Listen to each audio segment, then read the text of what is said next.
Exercises as Russia rages at UKR. We're going to talk about all sorts of things today, including this. Just to start you off, an annual NATO exercise focused on nuclear weapons deterrence will take place next week in a regular show of force displayed against the backdrop of the conflict in Ukraine. It says, quote, "Now is the right time to be firm and to be clear that NATO is there to protect and defend all allies." That was NATO Secretary General Jens Stoltenberg, a former Norwegian politician, told reporters on Tuesday.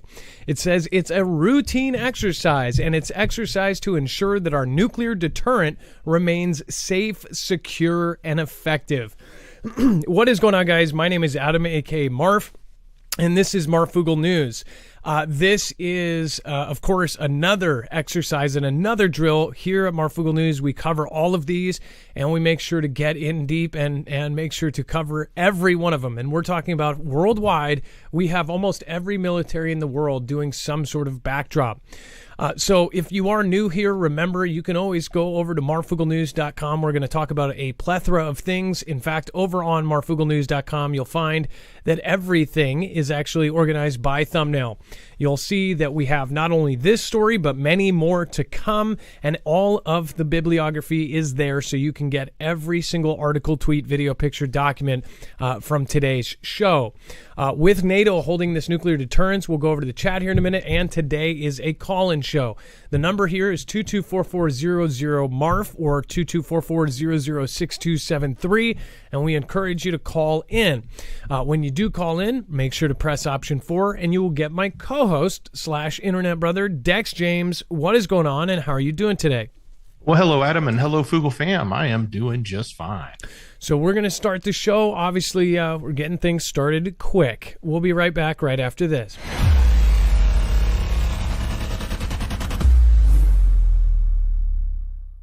Nothing in the show should be considered legal, medical, or financial advice. The views of the callers can differ considerably and do not necessarily reflect my opinion, Dex's opinion, or anyone else who works with the show. You should always do your own research and consult with professionals. The internet is full of fake news, so please take everything with a grain of salt. If you have not already, it helps us out if you end up going through any of our affiliates, and it helps you out if you end up protecting yourself against cybercrime. NordVPN is one of the best and one of the easiest to use. If you do not have a virtual private network, it protects your IP address, which is your online identity, which actually connects to your real address and everything else. It also connects to you. If you know anything about how they are data logging and basically getting your profiles down, you can prevent that by having a VPN. Nord is, again, one of the easiest. Download it. It's like an on switch and off switch. All you have to do. Go to marfooglenews.com/VPN. Not only will you get a giant discount on this, but you will also be helping us. I appreciate your support, and I appreciate everyone that goes through any of our affiliates. Can't say thank you enough.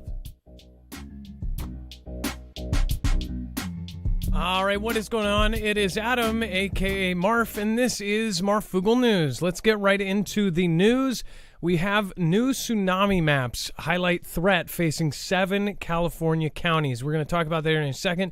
To go back, I want to point out that all of these exercises normally follow around real events, or at least a lot have. Historically, of course, any kind of exercise is usually based on what the most likely scenario is. Now, there are pretty much half and half people debating whether we will have some sort of nuclear event happen, whether it be here in the USA or, of course, in UKR, with Zelensky basically saying that we should be striking Vlad first before they strike them.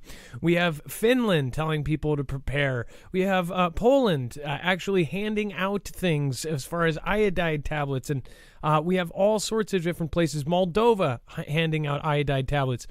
You have multiple European countries telling people to stock up on food and water. You have actual stores in Austria telling people, hey, you need to get good with prepping because it's most likely going to be needed. They're even actually holding classes at local grocery stores on how to stock up. So these are all things that hasn't really hit the majority of people on Earth yet, but in some places it actually is hitting a lot harder. Now, we are confused here in the US and in Europe and in Canada and probably most other places with media telling us about 50 different conflicting stories. But right now, it is getting a lot hotter. And there are a ton of different things going out. Now, Dex is going to be over on the phone. If you do want to call in about this or anything, make sure to call in at 224-400-MARF. So if you have an opinion about that, we'll be going and touching back on that later in just a little bit. I do want to bring in some of the lighter stuff. New tsunami hazard maps highlight threat facing 7 California counties, even Napa. For the first time since 2009, California Geological Survey has released new tsunami hazard maps for Ventura, San Diego, Marin, Napa, Santa Cruz, Solano, and Sonoma counties to help residents better understand the risks from a tsunami and how to best plan for the potential evacuation. In a news release, the state geological agency said that the updated maps for the 7 counties included new data and improved computer modeling since an earlier series of maps was published 13 years ago, as well as threats from tsunamis originating far away and locally. 13 other counties, including Los Angeles and Orange, received new updates over the last year, according to the agency. The good news is we haven't seen a full-scale large changes on the maps, said Rick Wilson, senior engineering geologist and head of the California Geological Survey's Tsunami Unit. What a job title, right? It's just a good opportunity for people to go to our website and check out if their area has changed and plan appropriately.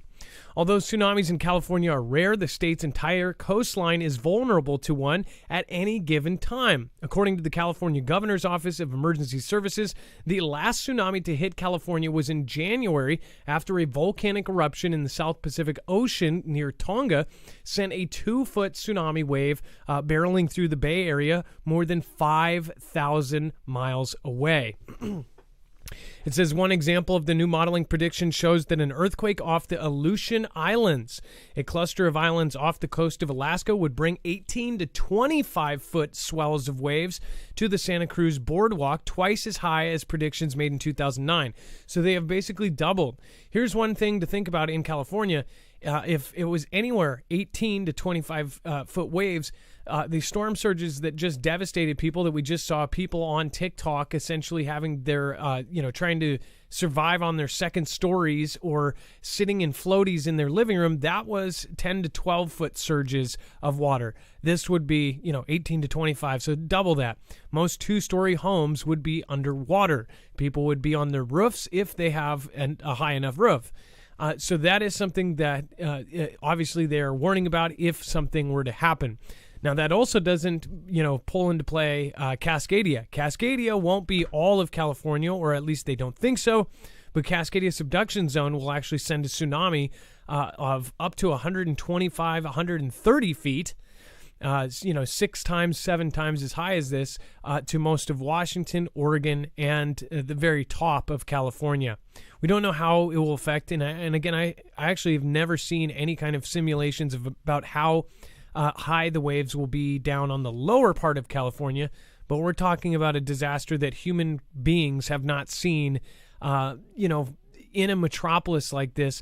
I guess the closest thing would be Japan, but Japan still would not be the same because of the area and how hard it's going to hit and how hard it historically hits.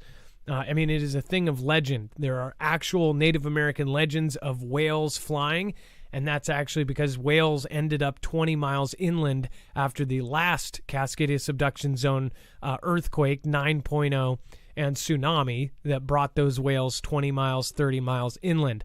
Their legend is that the eagle actually carried the whale in, and I think that's where they came up with the not Thundercats, the Thunderbirds. Thunderbirds, basically the legend of this bird carrying in a whale and dropping it. It was actually the water, and that was actually a tsunami that also hit Japan in the year 1700 as well. We're overdue for that, so I would highly recommend people look at these websites and at least look at where it is. It might help you plan as far as the paths that you take to meet your family if something like this happens.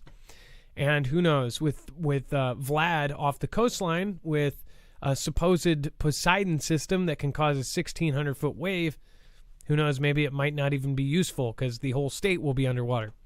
What do you think? Let me know in the comments down below. I'd love to hear your opinions. And they say 26.3 million people live right on the coastline. So think about that. And then if you want to call in, the number is 2244-006273. Again, today is a live call-in. Ty Vamush, thank you for subscribing. Mo River Shiru, Mo River Shiri, I think that's Japanese, I don't know. Thank you so much for joining on Patreon. Lavira Lakini, thank you for being the last one out on the last show, along with Mysteries Mystery School and Stephen McMahon. Thank you guys. Thank you. All right. And then it says that head of South Russian region says thousands are left without power after UKR shells a Belgorod power plant. The governor of Russia's Belgorod region said that Tuesday that more than 2,000 people had been left without power after UKR shelled an electricity substation in the town of Shebekino on the border of UKR's Kharkiv region.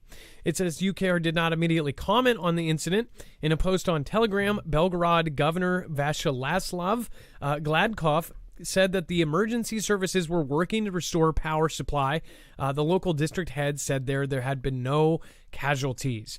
It comes a day after Vlad launched missile strikes across UKR, killing 19 people, wounding more than 100, and knocking out power supplies in what it said was retaliation from a blast that damaged a vital bridge between annexed Crimea and southern Vlad's country on Saturday. Belgorod is one of several southern regions where targets such as fuel and ammunition stores have been rocked by explosions since the start of the conflict in what Moscow said were UKR attacks, and Kiev, without claiming responsibility, described as, quote, karma. So, I mean, that's kind of like an unofficial admission, I would think. They're karma. Yeah, they got karma. And then with winter fast approaching, Europe scrambles to prepare for energy shortages. So just to go back on this, if you didn't see this, the Belgorod, the power, 2,000 without power is not, that is nothing compared to, I mean, a local storm, a tiny storm does worse damage than that. So I see a lot of media sources kind of making this into a giant deal so far. The damage that they did was to a substation. I don't believe it was actually to a main power plant, but one of the substations that transfers the power. 2,000 without power. I don't know if this is out in the country or something. I don't know the area and how it is geographically, but it looks like 2,000 are without power. Putting that in perspective, when the storm hit Florida, I believe, what was it? 2.4 million people were out of power. So it wasn't a giant thing. In fact, the last time a car hit a pole around me, I think 2,500 went out of power. So that it's a lot of people are making it this huge thing. It's definitely a big deal that they struck on their side, and it's only going to get worse, in my opinion. And then with winter fast approaching, Europe scrambles to prepare for energy shortages. So with all of the things going on, and with the pipelines not shipping with gas, and that natural gas is actually what powers some of the power plants, those power plants that take that natural gas and actually turn it into power, there are huge energy shortages. And we already have Fugel Fam telling us that, of course, their bills have now tripled, quadrupled, in some cases quintupled, 5 times as much as it was last year. So that is pretty huge as far as, can you even afford to heat your house? When we've had local storms here in the USA where some sort of event happened and the prices went up so high that people they couldn't even afford to actually heat their house, or they would have a $6,000 bill. I want to say that Texas storm where everything was snowed out that my brother-in-law was stuck in, that same storm, something happened with the prices where it just shot up like crazy. And then as far as what is going to happen here, most people aren't worried about it unless they're there. But this is something that is going to destroy the economy there. It's going to destroy people as far as how they can't afford to pay to heat their houses or pay to have basic essentials going. And this is something that will end up having a shockwave effect to the entire world. Everywhere is connected, especially all of the NATO countries, and it's going to have a huge, huge impact. Anything that hits there will most likely hit us later, not if directly, then indirectly. Patrick Vanks, a bakery owner in Templux, Belgium, 50 miles southeast of Brussels, is panicked. His boulangerie patisserie, which sells hand-molded bread and pastries to about 400 customers per day, is already struggling to keep up with the skyrocketing energy costs and winter promises even greater pain. It says, we won't be able to hold out many more months, he told Yahoo News, noting that electricity prices have quadrupled over the past year, with delivery of Russian natural gas, which last year provided 40% of Europe's supplies, now down to a trickle. OPEC cutting oil production, hydropower crippled by this summer's drought, renewable electricity not fully in force, and temperatures already falling as winter approaches. Europe is bracing for the worst energy crisis the continent has ever known. It's crazy to me that people don't see this as a huge deal. This is the worst thing that's ever happened to them as far as the energy and everything else that is going on. This is something that rocks people to their core. I mean, you're talking about a bill that's quadrupled in just the last year. For that business, is the power and to keep the lights on going to literally take every ounce of profit out of their business per day? That's the question. And if it does, if you keep going after a couple months, can you even pay the rent of the establishment you're renting to run that business? This is going to affect everyone, and people don't realize that. When world economies, especially the bigger countries, start falling, then everybody else does too. So it is a huge deal. It says government officials and energy agencies are warning of possible blackouts as the cold sets in. Energy may have been rationed as part of a robust demand reduction measures, but it's not going to help as much as they think. So if you are over there, obviously we have some viewers over there. I am praying for you, and I'm hoping that everything goes well. But this is something that is going to hit people that are actually in our audience right now. So I feel for you, and I don't know what to say. It says, Johann Lillestam, who leads the Energy Transitions Group at Germany's Institute for Advanced Sustainability Studies at Potsdam, Germany, has dubbed the dire situation Europe's energy drama, and says that each day seems to deliver a new cliffhanger.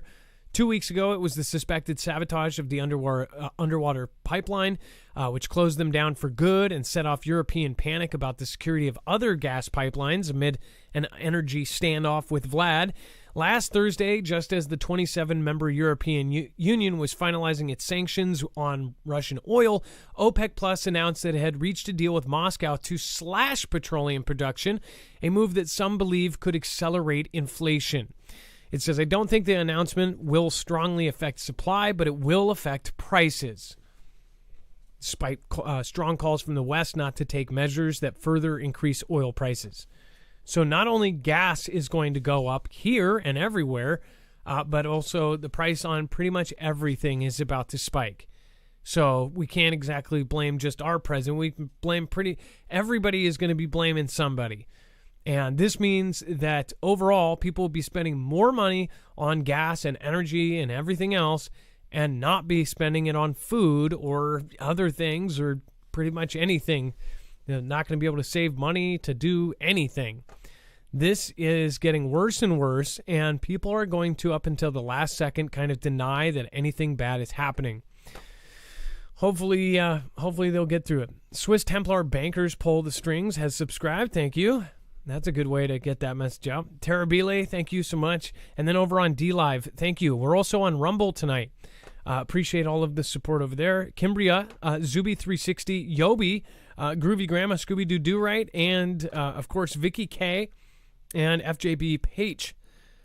We've got Ligil 1000. Thank you for the diamond over there, and thank you everybody else for popping in. Phil Billy, thank you for being here, and Ligil, thanks for gifting stuff and just popping in now. And then we're going to be going over to our phones here in a second. The number to call is 2244-00-MARF. If you want to call about anything from a UFO sighting to information about the conflict, give us a call at 22440-6273. Before we go over to the call and while Dex gets them on, I do want to remind you, if you do want to have your own backup of power, we highly recommend Energy. Energy makes solar generators, and now they have actually 3 that are contending with some of the best in the world. In fact, this is one of the most coveted solar generators out there. The Flex 1500 is not only modular, but it can actually be stacked like Lego, and it can be extended up to 96 batteries. On top of that, you can actually add mods that allow it to have the input tripled. So it just add the mod to between that the headset and the main battery. If you put the middle part in, you can actually triple it from 4 solar panels to 12 solar panels. Cut the charging time from 4.5 hours to about an hour and a half, only using sunlight. Most people will only get 1 battery. The coolest part about this is it's absolutely silent. There is no nasty gas or fumes, so you can have it inside your home. There's almost little to no maintenance. And again, nobody can hear this from 3 blocks away. It's highly recommended that you get on the waiting list for this. There is a waiting list. Lithium is in high demand and in short supply. If you do end up going and checking it out, when you use our link, you end up supporting our independent channel, and you get a discount. Up to $170 off on certain packages. And also, they are coming out with a whole wide variety of different machines. The Flex 1500 is for pretty much everybody, but they also have now come out with the X2, which is a fantastic unit for RVers and van lifers. And it can be actually connected up to 2 units. You can connect them together to have huge output and to be able to power really, really big things. And then also it has over 6,000 charge cycles. Basically, you could run it from 100% to 0% over every single day for 16 years, and it will still have 80% of the battery capacity. So if you're not using it every day, which most people won't, if you are using it every day, it will last almost 2 decades and still keep going. But if you're not, this thing will probably last 30, 40, 50 years. All right, and that's, again, marfooglenews.com/energy. You're supporting independent channels, and you're getting a discount. Make sure to use the code Marfoogle. All right, let's get over to the phones. Let's get over to the Foogle fam. It looks like we have Faith. Faith, you are live. Hi. So, what did you want to talk? What did you want to talk to about? I am hoping that we can love bomb the heck out of an amazing channel. I've been watching this guy's updates and videos for well over 2 years, and somehow, despite him having critical information and updates, stuff that might actually startle and concern you more, Adam, because of your concerns about the subduction zone and where you are. But this guy's channel does earthquake updates, buoy pictures from live buoy cams that are really interesting at times, tsunami stations, all kinds of amazing weather things, but he covers them really quickly, like within 3 to 6 minute updates of magma changes, hotspots, all kinds of fun stuff. And I'm hoping that we can get him more viewers to get his updates out where they need to be. You haven't said the name of it, so I can pull it up. I've got a link here, but who are we looking at? It's ETN. So E like Edward, T like Thomas, N like Nancy. ETN News. Okay, I'm pulling it up right now. It has to possibly be the most hidden nugget of wealth of information I've ever found on YouTube that somehow gets hidden. Wow, and there's almost 20,000 people watching it. I have never seen this before, and I don't think anyone else has suggested it either. He's the only channel on YouTube that about 2 years ago spontaneously I felt like a need to, because he never asked for likes or asked for donations or anything. I was giving him donations because what he was doing was so amazing, and he doesn't ask people to like and subscribe and whatnot very often. And I think the videos are just hidden. He puts up amazing videos. So he's basically dedicated to covering earthquakes and natural phenomena. It looks like Yellowstone supervolcano, volcano. He watches the magma on the satellites, and he shows where the magma is rising under the earth. He shows the hot spots. He shows all these unusual anomalies. The other day, he pointed out a very rare event in the Gulf of Mexico, simultaneously with the corresponding tsunami station being off, which was one that we'd never seen off. I'm curious about this last video he did. It says maybe subs or something we're not supposed to see. Did you get to watch that? Do you know what that's about? Yeah, and again, he it's so compelling when you watch through his stuff. I didn't want to bring up anything sensitive. A lot of the stuff that's real interesting is sensitive. So let me ask, did you see that last? You don't have to listen for 2 hours to someone, it's real quick and easy. Not that we don't like listening to you for 2 hours. Oh, yeah, I know. No offense. You don't have to actually watch for 2 horrible hours. You can just watch for 6 minutes and 20 seconds. It's great in that way. There's all these horrible channels going 2 hours. Jeez. A 2-hour show. Boisterous, long-winded earthquake updates that some of us get from the most professionals on YouTube. Oh, somehow I get you too. Manages to cut this down real quick. Well, I wish somebody for Dutch Sense. He's doing it alone, so I know why. It would be cool though, because he does those broadcasts with the earthquakes. It'd be cool if somebody was clipping.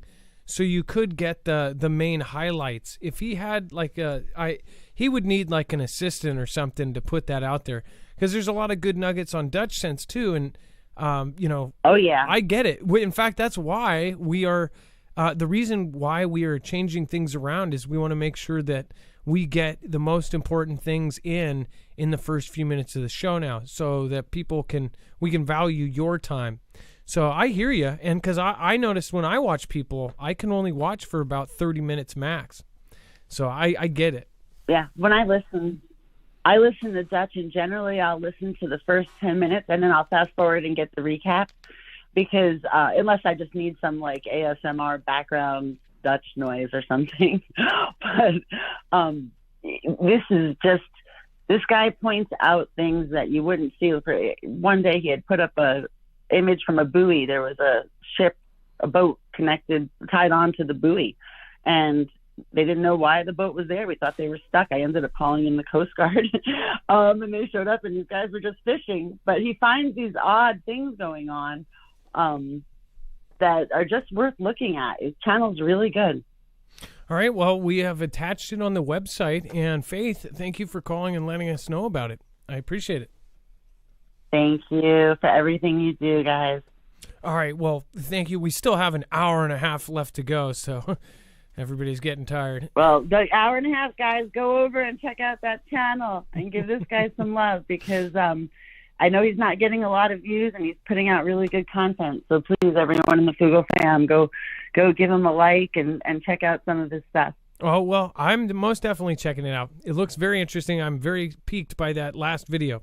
Well, thank you so much. Faith, again, thank you for calling in. And then the link for this will be on our website by the end of our very drawn-out show. All right, and just playing with you.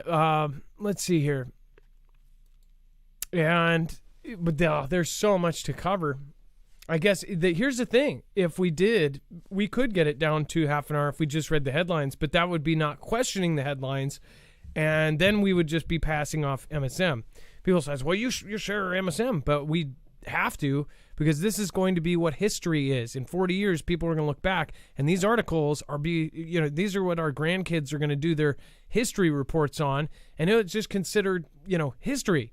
If there is no one, especially like myself or my peers, that are putting out some sort of digital record that people question these things and said, hey, this is what they wrote, this is what it looks like, then in history, there will be no record of anyone questioning that news or fake news. Who knows? If you just read the headlines, then you would just be repeating it. But we question everything. China's shot at overtaking the U.S. economy is at stake in Xi's next term. Now, Dex, I know you're going to be on the phone, but if you do want to pop in at all on this one, you can. At the once every 5-year Communist Party Congress this month, where President Xi Jinping is set to secure rule until at least 2027, policies are on the table will help determine how quickly China surpasses the U.S. economy or whether it will ever will. Bloomberg Economics has sketched out 4 scenarios for Xi's economy over the decades ahead, with a base case of 4.6% growth on average over the next decade. Their model suggests a growth rate of over 5% over that time period, as predicted pre-pandemic, is now out of reach due to the lasting impact of CV zero policies.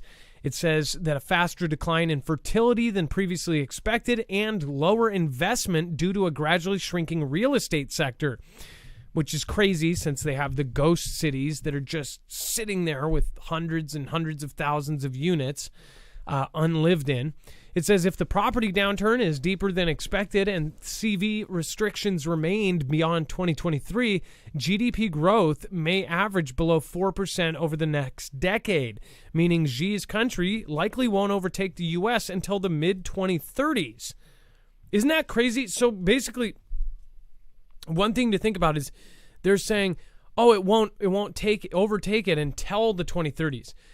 Do you realize we're in a place where Xi's country is set to pass our own in GDP? They are making more money than the United States of America, the big kahuna, right? I mean, one of our states makes more than all of Russia. New York makes $9 trillion. Their GDP is $9 trillion. And these guys are just absolutely crushing it, which is scary as hell. Dex, go ahead. Well, and it's been a stated goal. We've known for a long time that this is exactly what they want. This is what they've been doing, and we actually help them. Well, we and a lot of others sort of put a lot of policies in place to help get Xi's country in a path that it could do this. And then we started buying everything, and then we started shipping technology over and basically giving them the capabilities that they needed. And then boom, obviously with their huge, vast population, they're able to quickly grow manufacturing and become the dominant, player in the globe, so to speak. So, the question I have is, what does India do? They're set on a path to actually outgrow the population of Xi's country. And then, while they may say, hey, it's not going to grow as fast because of their zero policies, so they're not going to hit that 5%. So they won't overtake in the shorter term that they were hoping.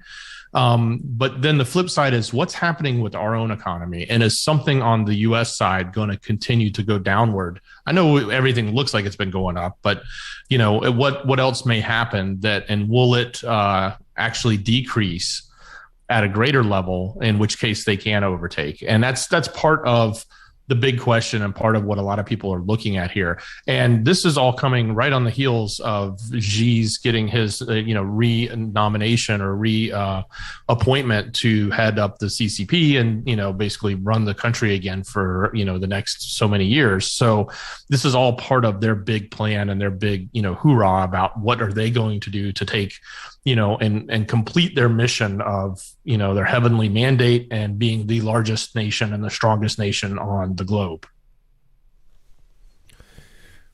Well, as far as the fact that they are getting even close to us, I mean, it's kind of obvious if you look at since 1979, when they started opening up their country to capitalism, to now when they have now done more business than the U.S. with all of the world. And that's, you can look at the actual statistics of this, and it's absolutely insane. The entire world, if they have it in blue and red of the countries, blue being all of the countries that do business with us, and then red doing all of the countries that do business with them, the entire planet is red. And what's even crazier is back in 1979, the planet was all blue. And over time, all of these countries were like, well, it's cheaper to do stuff over there. Remember Made in America? Well, that doesn't really exist anymore. It's all made in China. And people made fun of that. Oh, it's made in China. Well, guess what? Now high-tech stuff, now very high-quality things are made over there. And why? Because all of the high-tech stuff that you used to go, oh, I'll get the high-tech stuff that's made in America. Well, even those companies over, all of these different events that have happened said, well, we'll just ship it off to China to make. And now they're making it there. They then give them the ability to make these high-tech things, which then further kind of puts them in this arena where they can pretty much do anything. They're not just making cheap dollar store crap anymore. They were making U.S. military parts. I mean, how did we get to this point?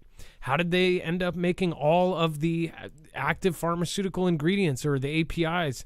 How did they make all of the antibiotics? Now we're stuck, and we have no manufacturing of these antibiotics. Life-saving and life, to keep life going, we basically have to do business with China. Who thought this was a good idea? It's an actual communist country that basically controls and monitors everything their people do. And we have to have them for some reason. Not only that, the more money they make, then all of a sudden, where is this huge advantage that the U.S. will have if they are spending? Whoever's spending the most money is usually the most dominant. If you have the most money in the world, you can be the most powerful. I mean, that's how the system's set up. If they are able to, say their GDP spending on military goes, 4 times as high as ours. Ours has always been so much higher than everybody else. We've spent the most money on military. Well, it makes you question over the last 15 years, how much of that money actually went to military and how much of it got filtered back to politicians. Joe Rogan made a comment not too long ago basically saying, wouldn't it be an amazing thing if we could have all politicians only make their salary and cut money out of politics? It's an insane thing, but it's true. Because these politicians are getting paid, their salary is not even, 1% of what they're making. They're making money through all of these deals and dirty things that they're doing on the side. And all of the military-industrial complex, all of this stuff works together. That's why these bills and laws and all these things get passed. It's all one big money racket. And people don't realize that. The whole thing is a giant racket. And now Xi's racket is going to overtake our racket. If we're not careful. By the mid-30s, basically, and by the way, 3 of the 4 scenarios or whatever are saying that they will take over. I think there's only one kind of way that they see us not being surpassed by China GDP-wise.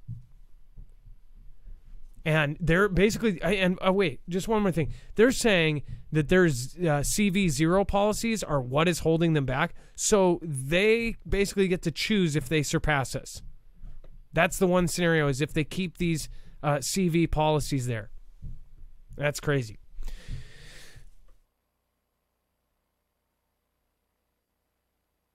General Armageddon. Who is the brutal Russian commander charged with winning the UKR conflict?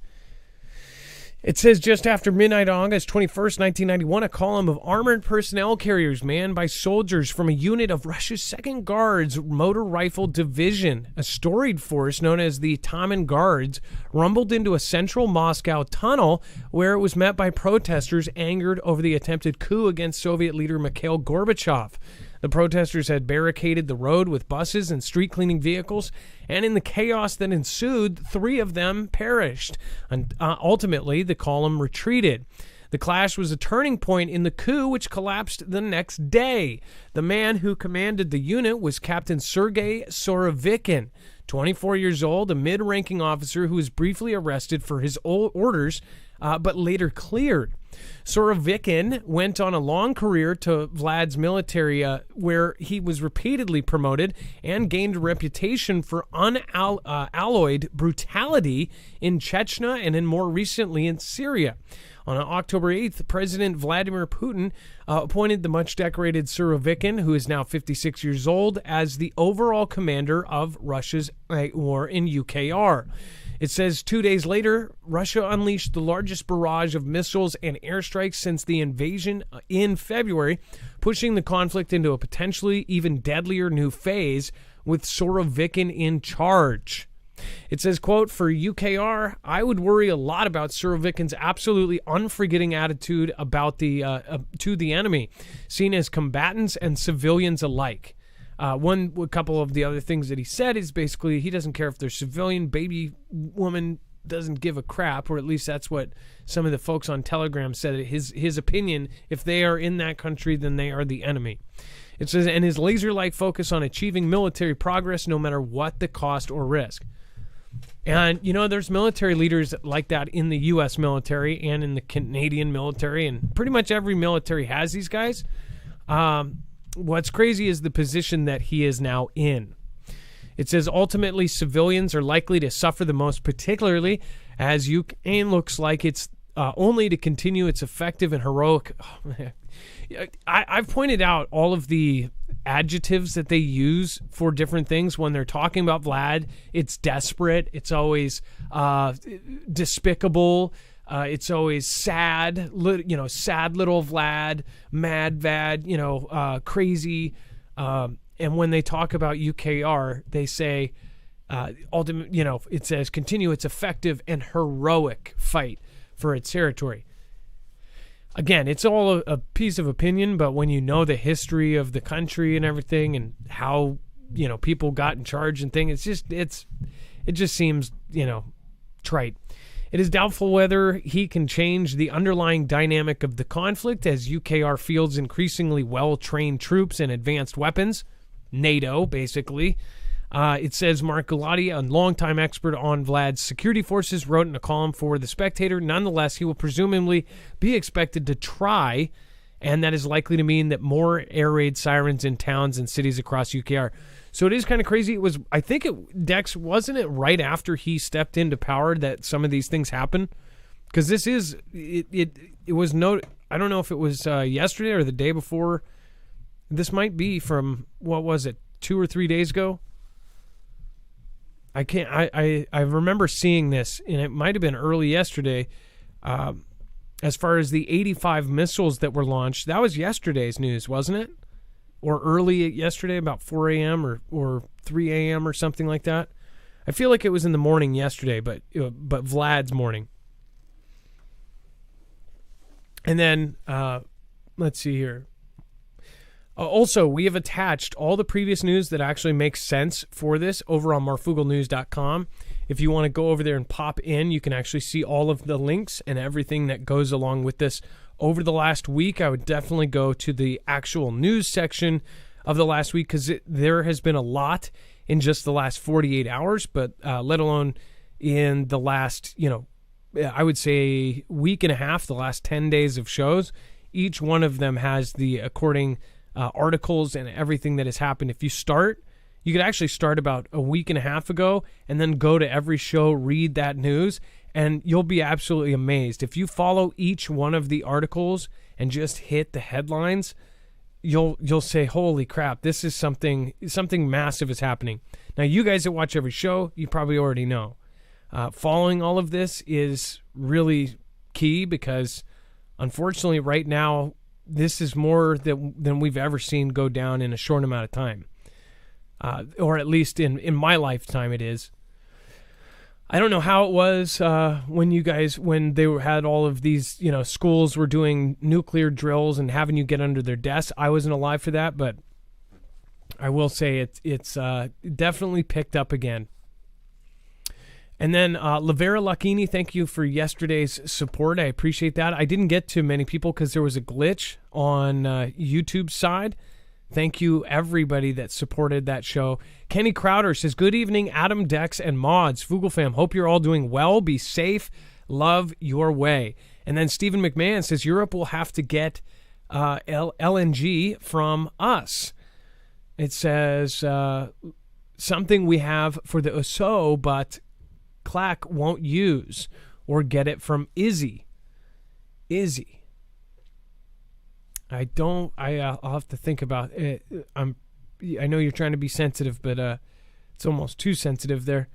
Europe will have to get LNG from us. Something we have up is the OSO, but the CLAC won't use or get it from Izzy. And then thank you, Stephen Mann. I appreciate that. Mystery Mr. School. Mary Tyndall, thank you for the support yesterday. It says save the children. And then Terabile 3, Dex not equivalent superior. Wink. I think somebody's got a crush. Thank you, Terabile. LAPD SWAT, it's in the art of war when strong appear weak, i.e. NATO overconfidence. And then Mary Tyndall, again, thank you. I never get to make the lives. Love what you do, Marf. Captain Close Call. Thank you. Teresa Griffith and Virginia Prepper. Sorry to miss you yesterday. Unfortunately, that glitch, I didn't get everything until the outro. So thank you, everybody.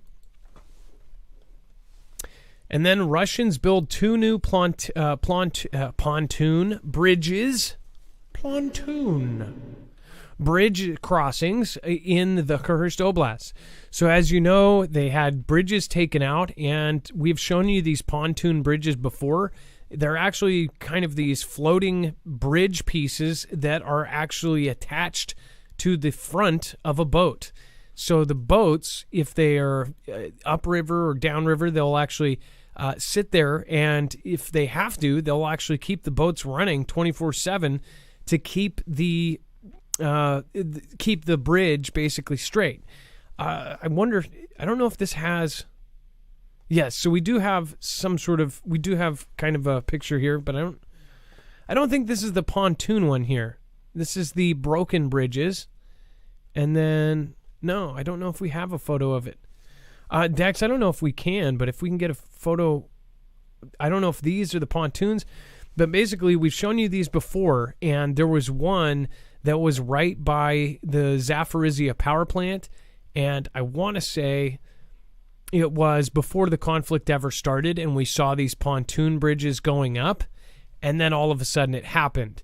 So they were saying they were setting this up so they would be able to, cross over, and then they ended up doing so. So with these bridges out, then they're going to bring the pontoon bridges in and basically resume crossing. So quite a trip. All of the boats go side by side, and they push these pieces of bridge in, and then they keep them there. I'm sure they hook them together, but to keep them straight, they can, whichever boat needs to, they'll straighten the bridge. That is what they are saying that they're moving in. It says that Planet Labs satellite photograph from the 11th of October shows Russian occupiers have constructed 2 pontoon bridges crossings near the village of Darkova in Kherson Oblast. It says the Planet Labs photo shows that one of the crossings is located very close to the Darivka Bridge, and the other one is about 100 meters away. It has been pointed out that the latter will most likely be built by the occupiers to replace the crossing that was there earlier, but which was also struck by UKR missiles, the attacks on September 5th. So you can see there's the pontoon here. This is getting put into place. So these are parts of a bridge that will be put back in. And you don't see, last time it was very clear. It was a much smaller, but it was a very clear bridge. And tanks can go over these. Anything can pretty much go over these. Most things can. And then UKR Zelensky says that Russia is trying to wipe us off the face of the earth. This was an actual quote. It says UKR's President Vladimir Zelensky meets U.S. Secretary of State Antony Blinken during his visit in Kiev. And it says that Ukrainian President Vladimir Zelensky said that there were dead and wounded in blasts that rocked cities across UKR on Monday, and accused Vlad's country of trying to wipe his country, quote, off the face of the earth. It says they're trying to destroy us and wipe us off the face of the earth, destroy our people who are sleeping at home in the city of Zaporizhzhia. They want to take the lives of people who go to work in Dnipro and in Kiev. The air raid sirens do not subside throughout Ukraine. There are missiles hitting. Unfortunately, there are people that are perished and wounded. So that was a direct quote from him. Basically, it sounds a whole lot like, saying that he's like somebody else in history that wants to just see them completely, wiped out, right? The missiles that hit, there was an updated article. There was one that we tried to show you yesterday, but it didn't load right, and it wasn't up to date. The 84 missiles actually hit all of these different really high-profile places. So we have attached that. In fact, I think we might have put it in here. Dex, did we end up putting that updated article with all of the different things that were hit? It was a pretty big list. But essentially that included like the UKR's version of their CIA, their power plants, their secret kind of communications towers. We'll get to it a little later. It's in the show. Okay. Which I was trying to see, and I might have clicked down. It's the day. No. Yep, that rained from the sky. Yep. I got it. So we'll talk about that here in just a minute. And then we're going to go to our next caller. It looks like we have...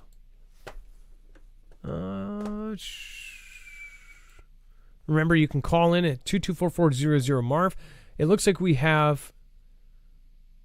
thank you. We have a Rumble rant. I believe one of our first, or one of the... says, am I your first Rumble donation?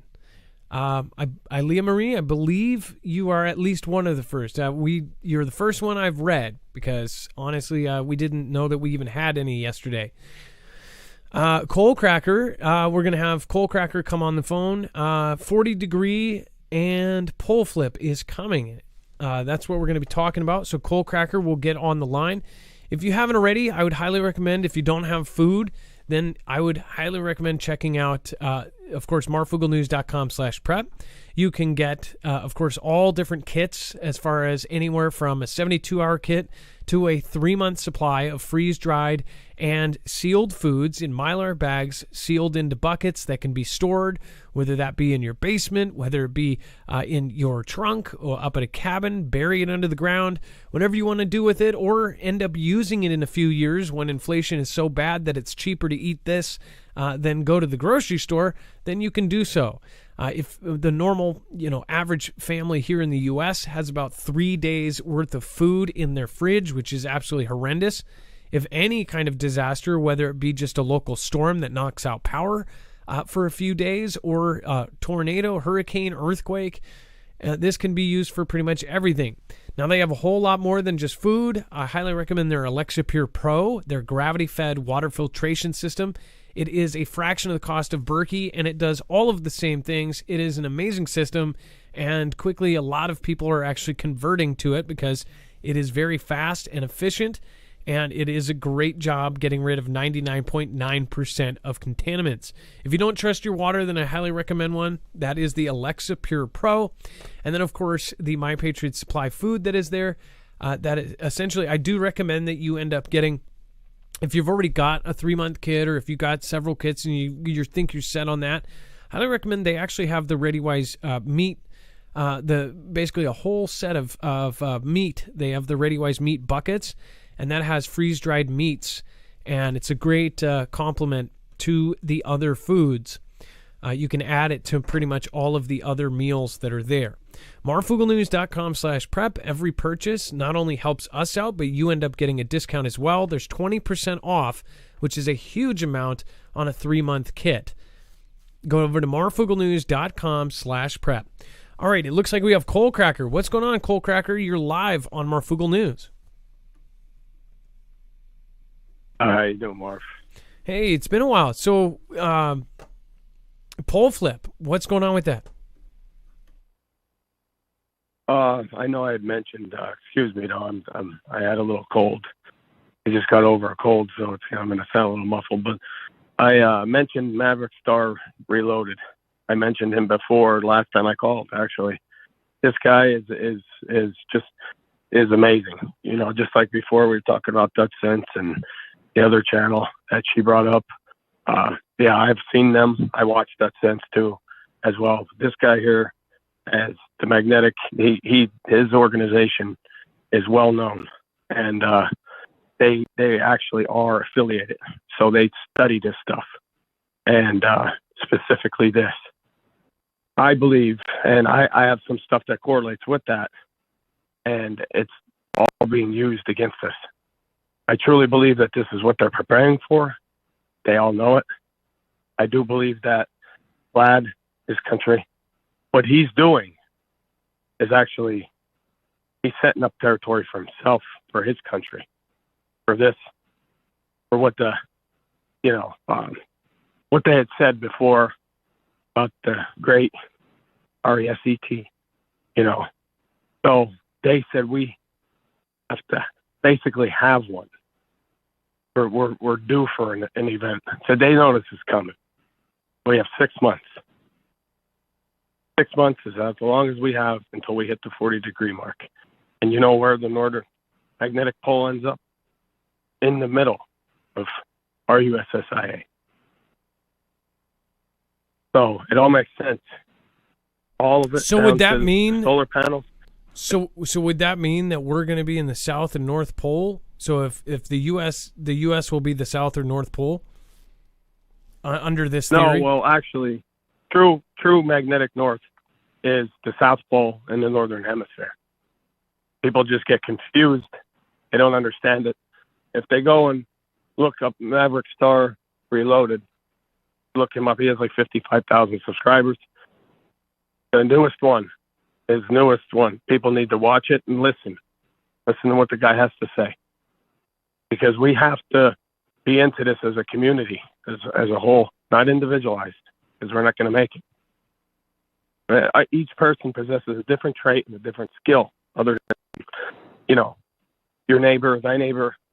This is where everything comes into correlation, even down to the Bible. So these events, this has happened 790,000 years ago. Our ancestors, or whoever, went through this. Now there's different ones, but this is a big one. This is why all the fault lines are going to move. This is why all the volcanic activity is happening. This is why a lot of the weather, the stuff that we're going through, the changes.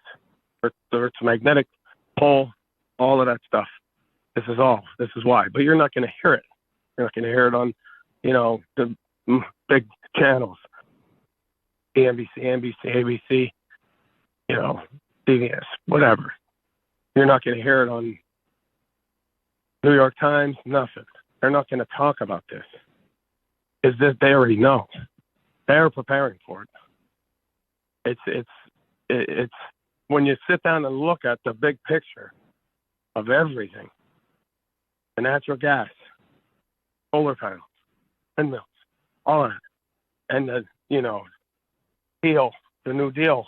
If you look at all of that and put it all together, it's seeming the one thing against us. It's not to help us. It's not for us. Against us. Methane is basically fire that burns, ice that burns. You look up methane, and it comes out of the ground. They didn't think they'd ever find it. They thought it was in space. So they found it in the ground. They fracked it. So they're pulling this out. If you look on Google Earth and go in, you'll see the whole United States looks like a big circuit board, like a computer. Just you open it up, take the motherboard out. That's what it looks like. Zoom in, look at it. All the well pads, everything's on the fault lines. So let me all designed. Yeah. So let me ask you. So, have you seen anything recently about what they say? So if the poles completely shift, if we have a full pole shift, have you seen anything new about what they think is going to happen? Is there any information about definitely flooding or what? They've been telling us. Your channel, you tell people what to get. You know what's coming. You say it every day. Catastrophic flooding. We're definitely going to electric. It's magnetic. All of it's magnetic. It's protons and neutrons. Everything that we see, even the TV, everything. We're all connected. It's a biblical. We are in a time that no one can comprehend. Like people just have no idea. Some people do. Some people understand the concept. Some people put it together. Some people are scientists and doctors and lawyers, whatever they are, whatever trait you are. But these people that actually sit down and look at the big picture of it, the Earth and everything, how it's connected, this is meant to happen. It's a recycle of the Earth. It's actually good for the Earth in a sense, but we have to go through it. It's our time. So Coalcracker, no matter what, we can't stop it. So Coalcracker, if all of the, is that why you think that a lot of people, a lot of the rich are moving to places like New Zealand? Is that because that will be a different, different weather up there then? Especially underground. Because they know it's all a magnetic force, and we're made up of energy. Everything's made up of energy. We're magnetic. People spontaneously combust. How is that possible? Because we're magnetic. Positive and negative ions pushing against each other. Some people are more charged than others, like an alternator. I mean, but it's everything that's made of components. You got to look at the Earth, the core, what it's made of: iron, molten iron, magnetic. Everything's magnetic. We have a shield around us that can protect us from the outside. Different planets are going through the same thing. But we put something pulling into our solar system can speed the process up in a sense. So all of it is meant to happen. It's biblical. Everything that they say that happened or had happened, that they've written, it's going to happen again. Yeah, history repeats itself because the Earth has to recycle itself. It's Mother Nature. Same thing with humans. We don't live forever. We recycle. We pass down our genes, our DNA, to our children, and so forth and so on. So, Coalcracker, but this event, we've got somebody right behind you as well. But I guess if there was one thing that you want to sum up, and what would be the message be if you were to sum up everything, and what should people do about it? It's coming. 6 months. We have 6 months, and it's going to happen. 190,000%. Where does the 6 month number come from? Though? Just about. The only question. Maverick Star Reloaded is a scientist. He calculated. He has a calculation on specifics. He's been watching it move. It's moving 5 miles every month, so to speak. It's going to end up. That's right. RUSSIA in the middle. Okay. When it gets to 40. If I have anything to say to anybody, get communitized. Get people need to talk to other people and get, more people the better. People win by having more people. We can't be individualized. We have to come together. That's why they're breaking us apart. They know that this is coming, so they're trying to get us as far away as they can. They're trying to take everything away from us, raise prices, food, so forth, this and that. They don't want people to conjoin because people will survive if we do. Well, more to marry. One thing that's definitely true is we are more divided than we have ever been. So, Coalcracker, again, I do remember there's a lot of people that have brought up that when it gets to 40 degrees, that's when something massive happens. It actually reminded me of other comments that I've had in the past. And I will most definitely go and check out what Maverick is basing it off of. I haven't watched him that much, so I will have to go check out some more videos. It's a very interesting topic. Thank you again, Coalcracker, for bringing it up. Yeah, hey, peace, love to everybody. It's just, you got to get, I know they have it so shelled, so individualized, even with their own families in a sense. It's just the way they're making it, and the technology isn't helping. But we have to break out of the shell. We want to continue and survive. Yeah, but yes, you're right. The elites, they know it's coming. They're moving, because look where it's going to fall, where I said, where it's going to end. So, yes, they know this is coming. So they're preparing for it. They're trying to, get as much as they can so they can prepare for their people. They're trying to save their people, to keep their people, to their DNA going. But we're not being told this. Well, that's the problem. Coalcracker, I agree with you on a lot of that, and I don't know enough about the other stuff, so I will have to look into it. But I do appreciate you calling, Check it out. and thank you. I appreciate your call. As always, don't be a stranger.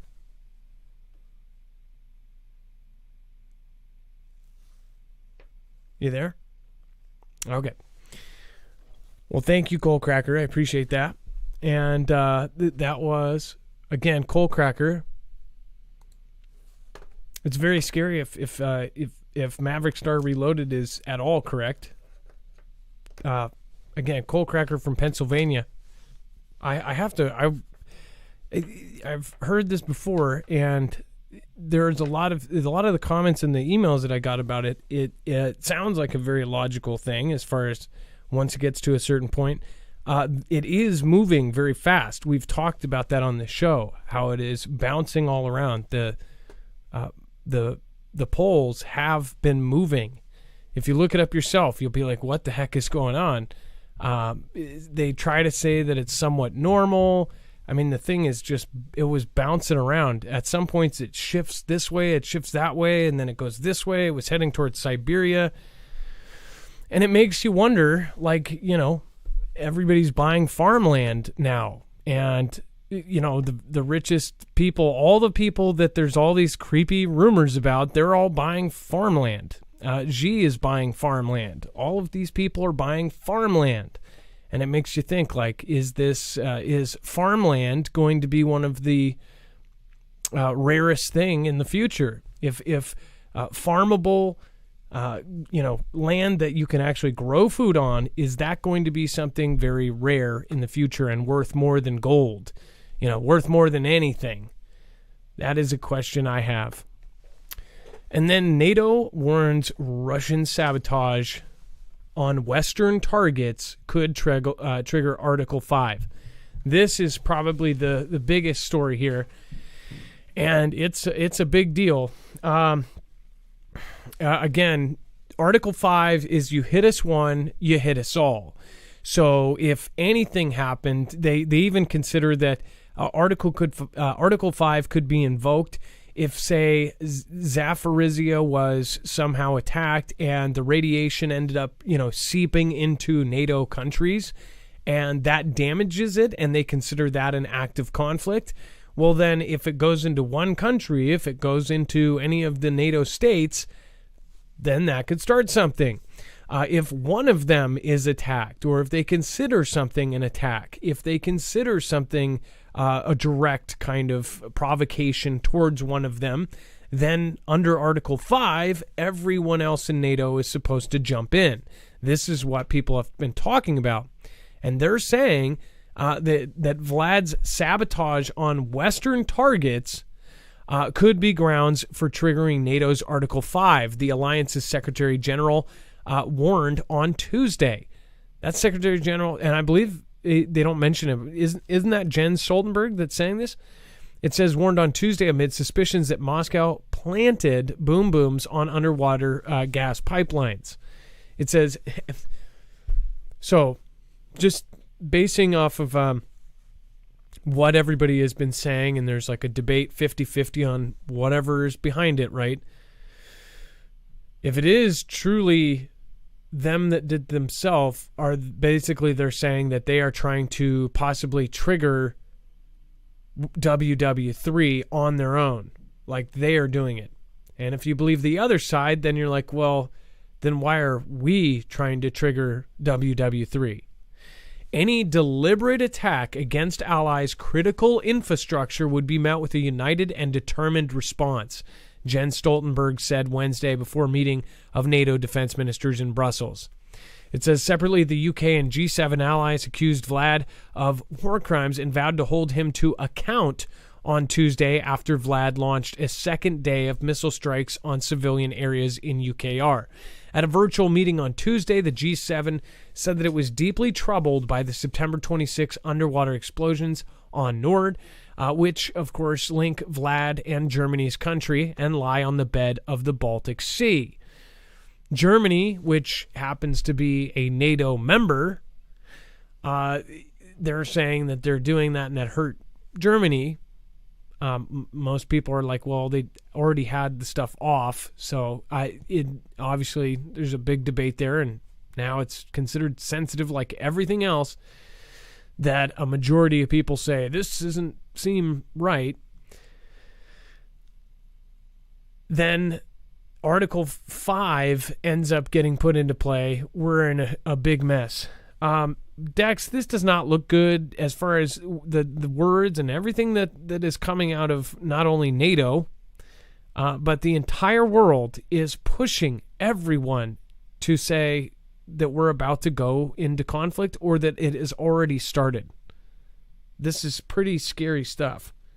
It sort of is. And when you take the fact that, they have this Article 5, which is if you do inflict anything against one, you basically do it to all, and everyone has to participate in retaliation. That's a big deal. So that's, and for them to be bringing this stuff to the limelight, to the front and center, especially around topics like Nord Stream, and the newest things that are happening in UKR. And I guess, part of that is that some of those actions in UKR are getting closer to the borders, right? They're getting really closer to the borders, within miles in certain areas. So if they get across the borderline, or if they hit something that is part of one of those NATO countries, then it becomes a problem. And I think it's sort of a gray area in my opinion, because I haven't even thought much about looking into it, but the whole Nord Stream portion of it, I don't know if that's Article 5 worthy or not, because I don't know if it's considered, Vlad's infrastructure, because he uses it to sell to Germany. I don't know that Germany owns it. I think Vlad built it. He built it to sell to Germany. If Germany owns it, then it's their infrastructure. Did you see the little part? Pretty sure.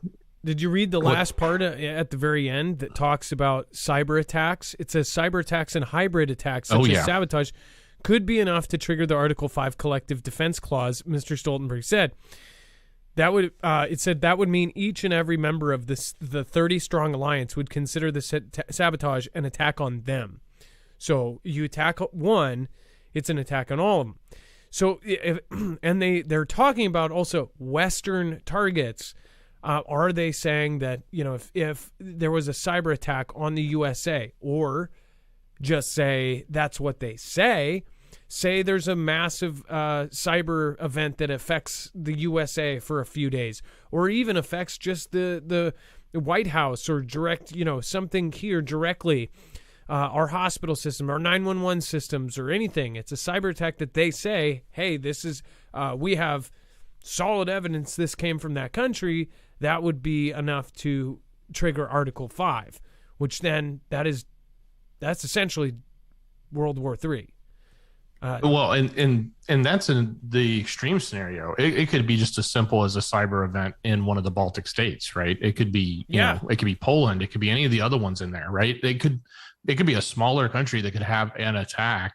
And if they point the finger, back to Vlad, and they're in this conflict, we're at this level of conflict that they're going to pull Article 5, then that would do it. And that's probably a much easier scenario to bring about, whether Vlad is bringing it about or someone else is bringing it about and pointing it at Vlad. And mind you, the more you know about 2001, the event that happened, it makes you wonder what the next use will be. It says Article 5 has only been used once before, after the 2001 events, which all of us here in the U.S. and especially New York will remember, and it would exacerbate tensions already strained by Putin's escalation of his illegal conflict on UKR. The only example of this we have is after 2001, and if you're sitting here watching my show, then you probably have some questions about that event. Do you see what I'm saying? Fantastic Fred and his army of waving inflatable tube flags. You guys get what I'm throwing here. You're catching what I'm throwing here. You're putting a hat on the hair that I'm throwing, or you're putting a jacket on the body mannequin that I'm putting in the store. I think you guys understand. Dex, you get it. You're putting the finger out for that ring to go on. Yeah, you lost me at mannequin, buddy. And I think I just said we're getting married. I don't know. All right, well, moving on. A very dangerous road. Vlad and the U.S. navigate a new round of nuclear brinkmanship. Dex, do you want to cover this one? This one's you actually just mentioned this before yesterday. Yeah, this is a pretty interesting article. Just going over like some of the where we've been in the past between Soviet Union in the time and our own country, specifically with the Cuban Missile Crisis and how that compares to today. And obviously talking specifically about, what our administration had to say and using terms like, Armageddon, and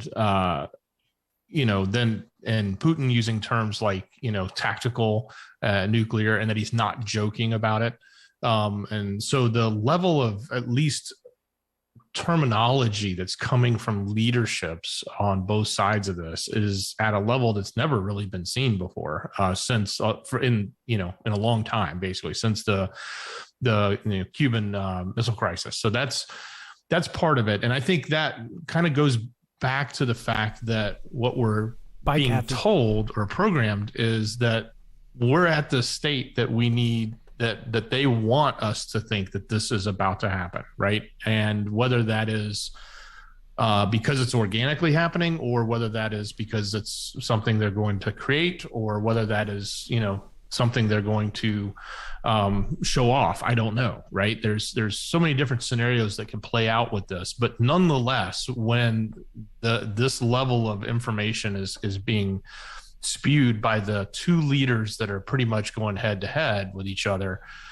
it doesn't get much stronger than this, right? And I think that's where people need to sort of make sure that they're taking this seriously. And I'm not trying to fearmonger or anything like that. I mean, it's, I'm still living my life. I'm still, enjoying my family and enjoying everybody. But at the same time, we definitely need to take a little bit more and be a little bit more aware of what we're preparing for and how we're preparing for it, and making sure that we understand what possibly might happen here, what may happen to our troops overseas, et cetera. Right. I mean, if this goes down in a bigger scenario, like they're talking about, it's something that we've never really experienced. And I don't know that we really can be prepared for it.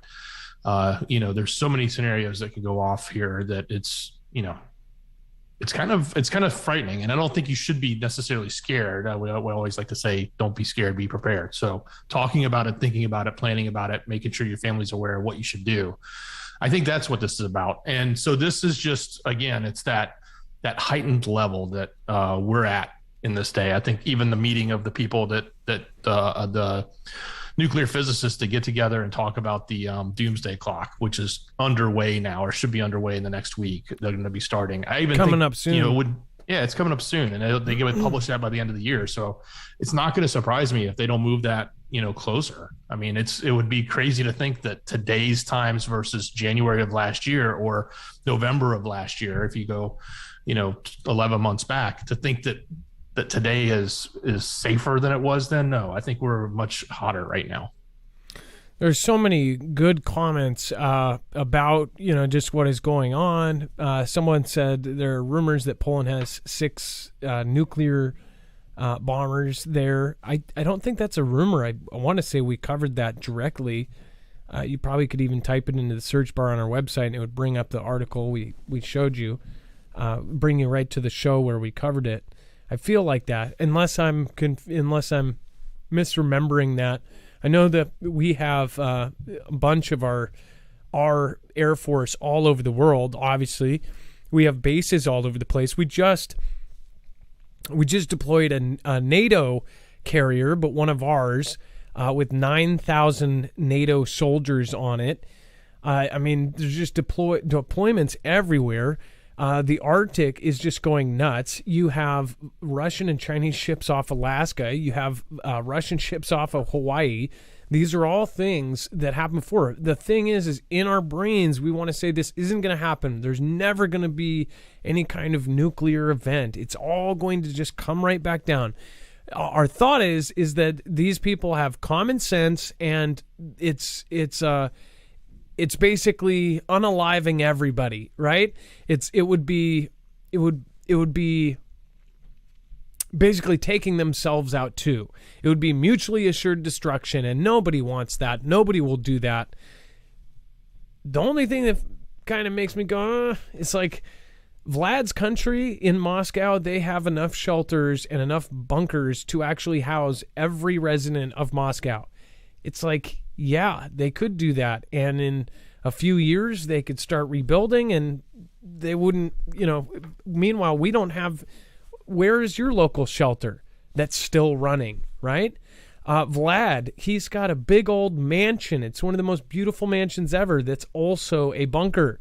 If you've seen pictures of the mansion that he was rumored to be in the last week. He was rumored to be in this mansion, in this bunker.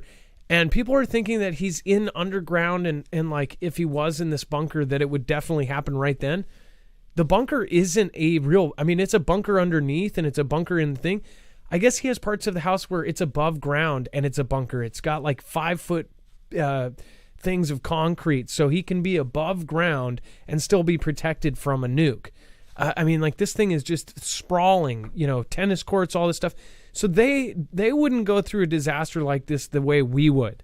We wouldn't have the infrastructure and everything else. They've got everything set up.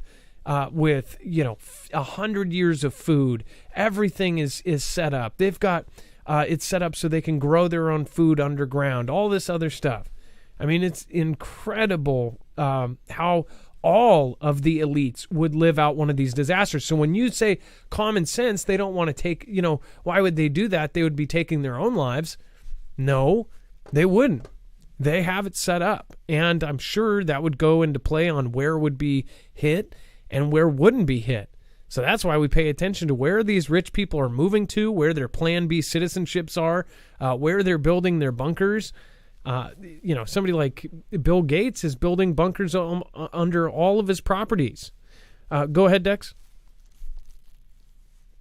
Well, I was going to say, not only is it the potential for mutually assured, but then the flip side of that, and not only is it that they have bunkers over there in Vlad's country, and they may feel they have the opportunity to survive or do something about it. How much of the thought process in their leadership goes into believing in their capabilities of their new technology and thinking that makes a difference? In other words, do they think that because they have a hypersonic that can hit us in under 20 minutes, as opposed to the hour, long flight of the other ones, or even longer, where there's less notice, or if it's, launched off of a sub right off the coast, it's even faster, right? So do they feel confident in their technology? And also, let's not forget the Poseidon, the massive, radioactive tsunami that they allegedly can create. Do they feel positive enough about that technology that they think that they could actually do something preemptively and win, as opposed to not having mutually assured? And then, of course, you've always got the standard that would happen right away, which is an EMP, right? Whether that's from NK, which has been floating above us all the time, or Vlad, which he's got them up there too. We're already sure of that. Or they launch something new, right? So I just wonder how much does Vlad and his leadership put in that mindset that they think that they could win if they were to preemptively do something because of their new tech. By the way, Abe Froman said source that they have 100 years worth of food in a bunker. I actually meant hundreds of years of food. And yes, you're right, because there's not much that can go over 25 years. But that's why I also said they have the ability to grow their own food. I don't think there is food that would last 100 years, but they have hundreds of years for thousands of people. So if they housed, say, it would be, if it was one person, it's just like a life sentence. It goes over and over and over again. I don't know what can actually go more than 30 years. But what I'm saying is if you have enough food for 30 years and you have that times 100, you have, 3,000 years worth of food, right? That's what I meant by it. But yeah, you're right. There's nothing that lasts over, 30 years. I don't think. I'm sure there's some sort of food that might last a little bit longer, but I haven't heard of it. But as far as they have thousands of years worth of food, if you just took it, as how much it is and how much food is down there. And then they have the ability to not only grow their own vegetables, to grow their own food. They have underground and livestock. Have you seen this? They have underground farms where they can artificially they can basically artificially breed and make animals. This is what Vlad is doing. They can breed animals underground. They can do everything. They have all of the lighting. They have the most newest and most advanced systems to grow food underground, to filter water, to do all these desalination plant in his bunker, all sorts of stuff. But good point, Abe. I should have clarified on that. And then Ian Burrell, the day death rained from the sky. I would say the day that death rained from the sky, that's actually a better description for like 2001, where things came from the sky and destroyed a building, or started the destroying of a building. We won't say what finished it, but the day that it was 20 people. They say, missiles hit. It's just a very grandiose way to say that missiles came from the sky. There were a lot of places that got hit, big locations, and this is kind of something I expected to happen a long time ago. Why didn't they do this earlier? That's what kind of plagues me, is why didn't they knock out these locations long time ago? If they were able to do it, why didn't they? It just doesn't, I guess they didn't want the pushback or whatever. If you look at all of the different places they hit, I'm surprised that only 19 perished. They said about 100 wounded, but there's a lot of stuff there. And let's see here. Does it actually? It doesn't. This one doesn't have all of the locations, does it? It has a lot of them. So there were a ton of different locations. It says the toll of casualties will be immense, and though we are prepared to endure pain, they're also not afraid of revolution. It says, let's see here. There was an important part here, right? See, they say some stuff that I don't think is absolutely, that it's more speculation than truth. Following the destruction of the Kerch Bridge to the Crimean Peninsula, which Vlad claims was UKR terrorism, yesterday saw Moscow launch brutal missile attacks against civilian targets, most fatally in the center of Kiev. Meanwhile, former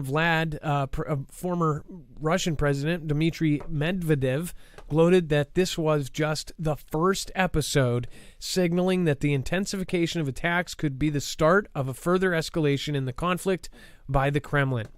So the former president is saying that this is just the start. And then it says, Vlad will need a lot more manpower if he is to take on UKR's military counteroffensive, and it may not be as simple as he would like the West to believe. Bombardments like the one seen this week will not bring UKR to its knees. They are simply not enough to change the battlefield dynamic and ensure that Vlad is the ascendant. So the reason they're saying that is because NATO and their equipment and their stuff is in there. And Dex, did we not cover something that said there was some sort of confirmation that there are U.S. forces there, or is that false? Do we know? I feel like there was something that came out that in UKR? In UKR. Yeah, we've heard a lot of rumors about that. I don't know that we've ever heard an official statement. There was plenty in early on that were doing training, but none that were officially participating. I just wonder. They wouldn't say that in the media, because that would change the dynamics big time. If somebody has evidence that something that came out recently, like the last 3 days, that there are straight up U.S. forces there, please let me know. And there are Americans, though, volunteering. Yeah. And former forces that are in there volunteering, but I don't. Not officially. It hasn't been published. Yeah, I feel like there's contractors. Yes, that makes sense. I feel like something came out. Let's see here. Could nuclear conflict stop the polar switch? It's an interesting thought. Let's see here. What's going on, D-Live? Thank you, guys. Lavera Lucchini, thank you again for your support yesterday and today. Thank you. Appreciate that. JJ, I can speak intelligent about what's really going on in America, what is hid, and why you will never know. 1999, third and final bankruptcy, war castles. JJ, well, thank you for your support. Tofers United, thank you so much. Biggles, thank you. Thank you for subscribing. Tofers, thank you for subscribing. Zenwin AZ says, much love, Marf, Dex, and Mods and Foogle fam. Can't stay tonight, but we'll listen tomorrow. Zenwin, I hope you don't miss it. Lena Zalatin, thank you for subscribing. Healing the power of sleep. Thank you for subscribing. Cat Lords 25 cats, thank you. Cat Lord 25 cats. I have 4. I'm not gonna say anything. I would if I could. 25. Stephen McMahon, again, thank you. Swiss Templar, thank you. Ty Vamosh, thank you. And everybody else that just popped in. Over on D-Live, we got more people than actually as of late. Scooby-Doo right, congrats to the Island by the Sea. Just married. Kaka. Island by the Sea, is that true? Did you just get married? That's pretty amazing. Let's see here. Vault says, hey, Marf, came back from Florida. Sad what happened there. Yes, it is. And it will probably happen again and again and again. Very, very sad. Hopefully everybody made it out of there. That Gen X dude, thank you so much as well. Thanks for the support, man. All right. Let's see. Let's go to our next caller, and then we've got some bigger pieces here. A huge update to a story we covered a few weeks ago. After this caller, it looks like we have Crash and Burn Vern, first time caller. What a cool name, Crash and Burn Vern. Wait a second. Hey, Dex, is this breaking news, or is this just came out? It's not breaking, but a lot of people are talking about it. And if you want to pull it up, we can speak to it at some point, maybe after the caller. Yeah. I'll load it up, and I'll catch that new Rumble rant too. Okay, thank you. All right. It looks like we're getting our next caller on. If you can, make sure to go over and check out marfugglenews.com/EMP. Reason why is an EMP shield can actually protect you and keep your car running after an EMP hits. It can also help you keep your generators, your boats, your RVs, even your home, and even your ham radio. They have a device for pretty much anything you want to keep running after an EMP strike or a natural CME, like when the Carrington event happened. When that happens again, if you want to keep your stuff running, then you would want an EMP shield on it. EMP Shield is the same company that is not only mentioned in the EMP Resilience Report by the Department of Homeland Security, they have been used by agencies like DHS, DOD, and they are now on the DEMSO team helping protect the Texas grid. As far as EMP, they were involved in an executive order by a previous president to harden our grid. And that, of course, is work that they're doing to harden our grid, but we're nowhere close. In fact, we are still to where the country is completely vulnerable to this. They are first going to protect any kind of government buildings and bases and things like that. As far as protecting yourself and keeping your car running and, say, getting home that last 5 miles if you're at work when it happens, that would be up to you. So if you want to protect yourself, go over to marfooglenews.com/EMP. Not only will you get $50 off per device, but you will also, of course, be helping our independent channel. We will get a small commission, and you'll be supporting us while getting something at a discount that may save your life. That's marfooglenews.com/EMP. All right, it looks like we have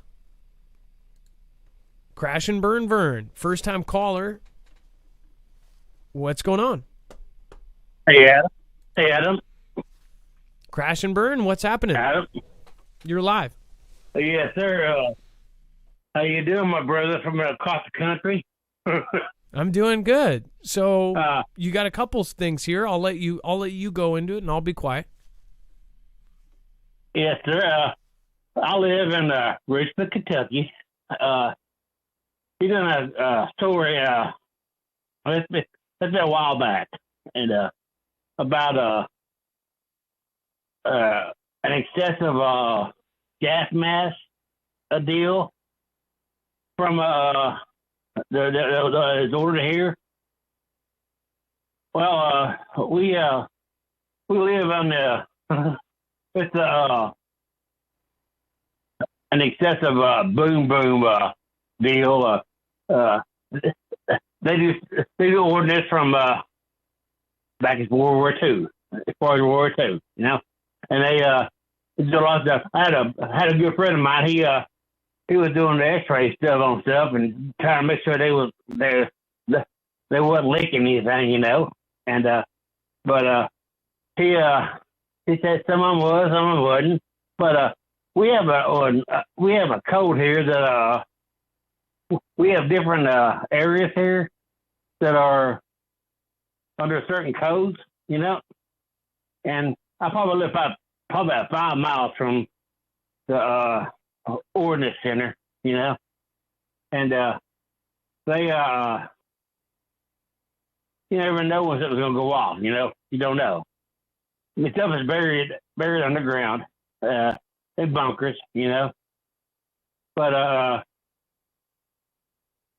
like I say, it's stuff all over the country, all over the world, you know. That to ensure they're not going to go boom boom, you know. But I just want to say that, you know. Did you say boom? Did you say boom boom or did you say boom boom or boom hower? Is that what you said? Boom boom. Oh, okay. Boom boom kaboom kaboom. So I mean, there's actually bunkers here all around the place. You can go on Google Maps in Richmond, Kentucky, and go out 421 there on it, and they have places where aircraft can land. I'll let you know. And it's a major place, you know. It's like I said, it's an ordnance center. They just done a bunch of extensive rehab on the place, and so nukes snored underground. No, it's not nukes. It's not nukes. It's a heavy ordnance, boom, you know, from World War I, World War II, you know. I get you. And yeah, I mean, it's not nothing major, but well, it is. Well, it kind of is major. If it goes off, it is, you know. Like I said, I live 5 miles from the place, and we have area codes here that well, we'll call them area codes. I mean, just like codes here that areas here that have different numbers, zones, that'll indicate where we're at, you know. Yes. No, I get. I get what you're saying, and then you actually had a second topic here, which is we also that INL. But we also have like the weather channel boxes, you know. But their primary purpose is to let us know if something's going off, you know. Yes, I get you there. Yeah, but and also about the big old boom boom that Vlad's country's talking about, you know, and everybody's talking about it. Every country's talking about it, you know. But Steve Bannon, I know y'all follow him real good. But, yeah. The other day he was talking about it's crazy, I know. But I believe in him. I believe in aliens, you know. Whether they're from another dimension or whatever, you know. I believe in it. But he said if anyone detonates a nuclear device, that they will shut down everyone. There will be no nuclear devices attacking the planet, you know. And it hit So wait a second. Wait a second. Hold on. So you're saying that Stephen Bannon said that if nukes are fired, then aliens will shut down everything. Is that what I'm hearing? Yeah. When did he say this? Yeah. No matter who it is. And this was like a couple of days ago. Huh. Yeah. I know y'all follow me, and he's real big with you guys. Huh? But and he's been real big in here lately in doing the camera deals, you know, the UFO and stuff, where he's been in undisclosed locations, you know. And I don't even know about all that deal, but he I mean, it means a lot to me. It means a lot to me because I believe that that's going to be critical to the world's survival. Yes. Well, so I'll have to check out this Israeli News Live videos that you were talking about. ET aliens warn Russia not to use nuclear weapons. I'm very interested to see what Stephen Bannon ended up putting as his source on that one. Vern, again, very nice to talk to you tonight. We're out of time because we're coming up on the end of the show, but I do want to thank you for calling in. Yeah. Brother, I appreciate you talking to me, and thank you and Dex and all the Marfoogle fans. I've been following you since probably your last two audio things, you know. But I've been following you for years, and I appreciate you a whole lot, and I think the world of you, and brother, I love you, you know.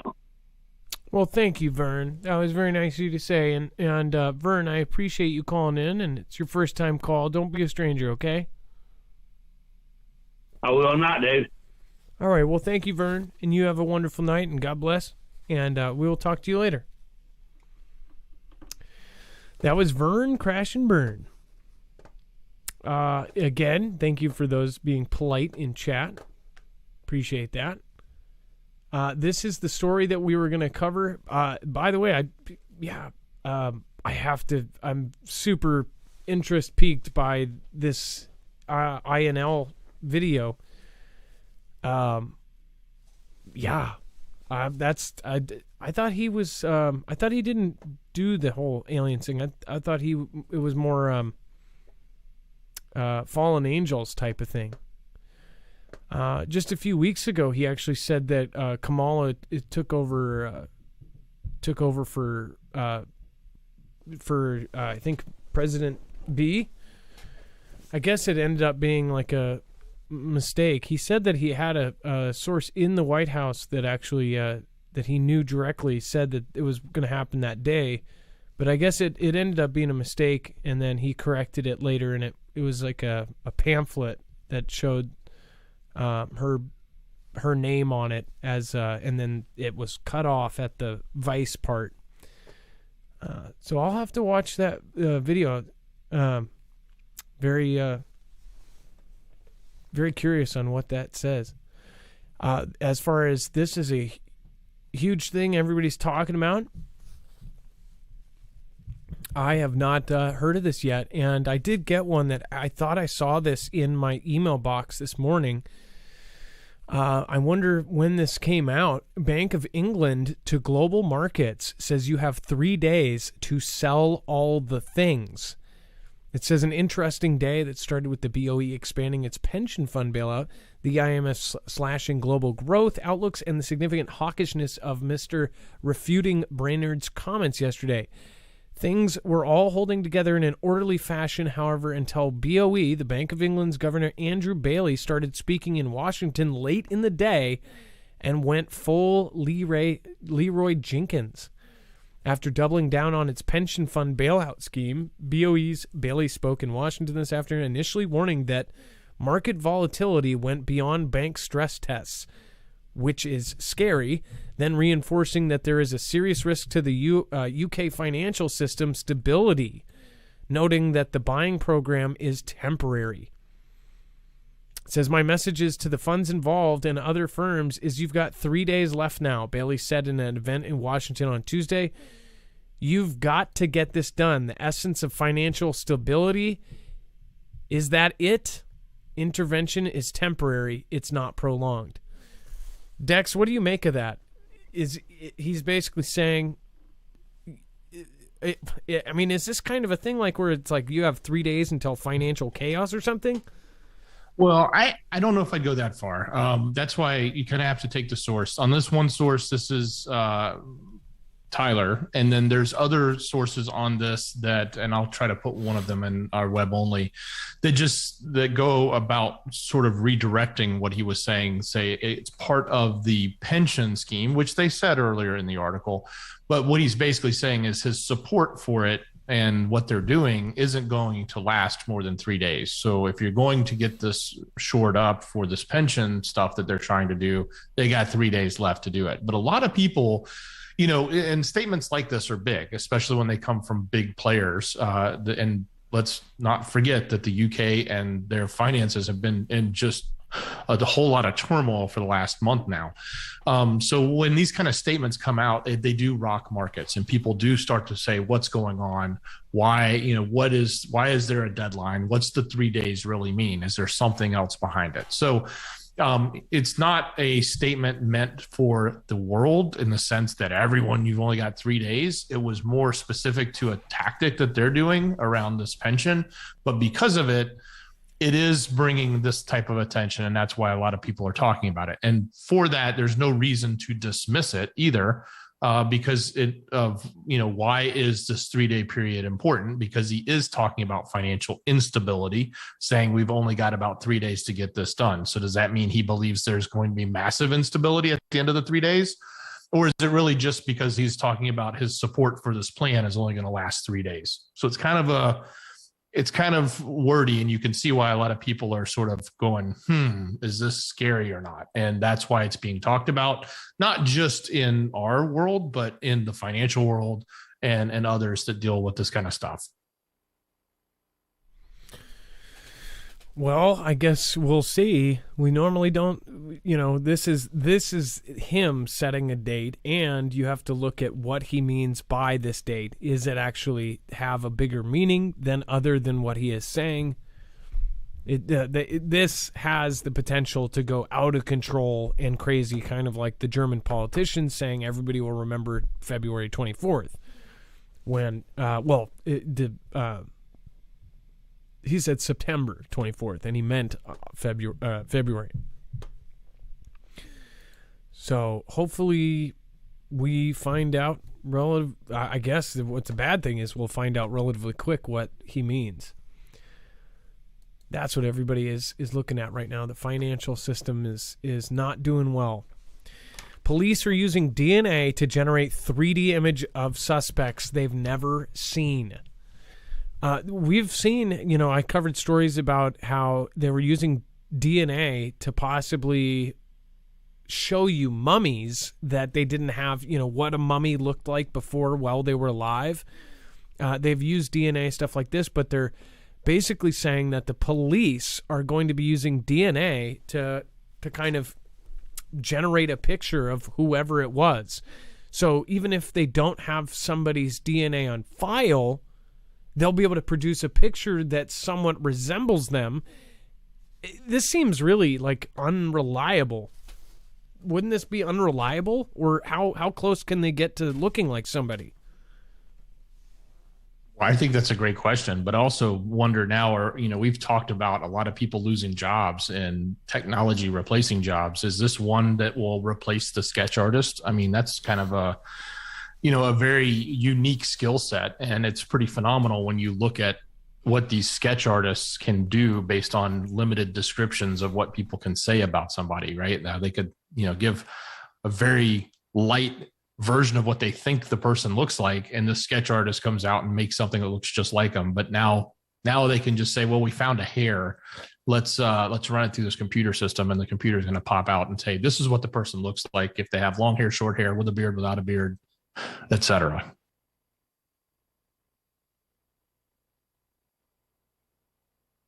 I want to know how accurate they are. That's a scary thought. Let's see here. And then update on NASA's DART spacecraft. Changed path of asteroid by 30 minutes. That's pretty much the whole story here. But one thing is, when we covered this, it was a pretty big deal for a lot of people because people were very fascinated by this. A spaceship heading at thousands of miles per hour, hitting a relatively small target for how far it is away. It ended up hitting it, and it was only time could tell if it actually changed the course. It said the American Space Agency said the recent attempt to divert the path of an asteroid was successful.